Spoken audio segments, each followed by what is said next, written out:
Hey, what's up, guys? It's Brian and Marty here at PSX 2016. One of the biggest stories, probably the biggest story from PSX, is that Naughty Dog is making The Last of Us 2.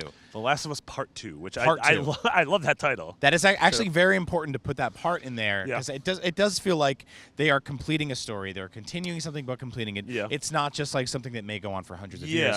So let's talk about how we sort of feel about this, because I think if you had asked you and I a couple days ago, do you guys want a Last of Us Part 2? Both of us would have said no. No, because I think it is such an incredible singular story of Joel and Ellie and this world, and the ending of The Last of Us, I guess, spoilers, just ends on that note of ambiguity, and I'm like, I kind of want this to end there. And then we got a little bit more of Ellie with Left Behind, which I thought was beautiful and heartbreaking, but I'm like, I don't need this.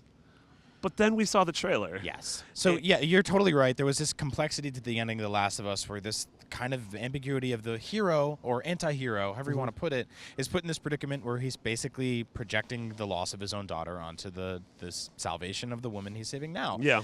And that was perfect.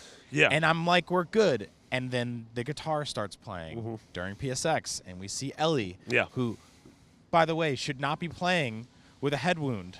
Put the guitar down, power through it, figure out something else. Yeah. But then Joel comes in. And then Joel comes in. And then you hear Troy Baker's gravelly voice, and you hear Ashley Johnson say, I'm going to kill every last one of them. And it's sort of like a high school reunion where you're kicking and screaming about going. You're like, I don't need to go. I've seen enough on Facebook from all these people. I've gotten everything I need from them.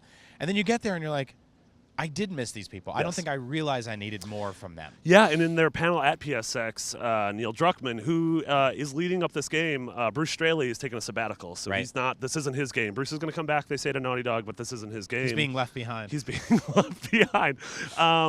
You know, he said that the theme of this game is hatred, which is something that, like, the things I love about the original Last of Us were the quiet moments. It wasn't the combat, but the idea of a game centered around this girl going through this, you know, typical teenage angst that all of us have been through, but in a post-apocalyptic world of The Last of Us, and also if she ever finds out, which she has to, what Joel did and how selfish it was for him to choose to have her live instead of having her sacrifice herself for the good of humanity, that's where hatred's going to come from. And you're looking at a world that's just riddled with loss and depravity, misery. I mean, the amount of just toxicity and anger in the first game just with characters interacting alone.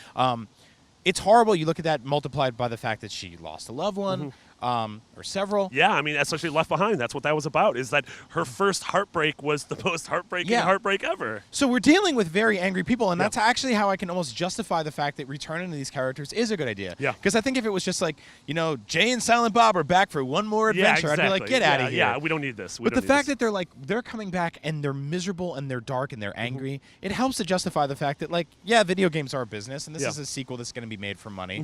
But I do want to see how morbid this gets. Yeah. There is that weird, perverse, morbid curiosity that this is going to get ugly and miserable and horrifying. And then you're in this house and she has killed everyone there. And then we found out, that's the last couple things from the panel, we found out a lot of people are predicting this is Seattle. Due from the greenery, and then also there's a couple signs in the background that match signs that are in Seattle. Plus the number of acoustic guitars. Yeah, that's huge in Seattle. And then you have Troy Baker saying this isn't a scene from the game, it's a tone piece.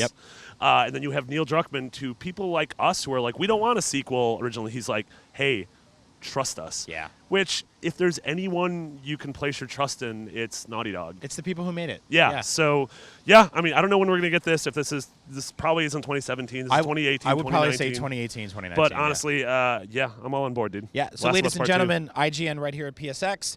We boomeranged on The Last of Us Part 2. Maybe you've been excited the whole time. Maybe you're coming around to it just like we are. For all things PSX and The Last of Us Part 1 and 2 and everything else, you're already in the right place. IGN.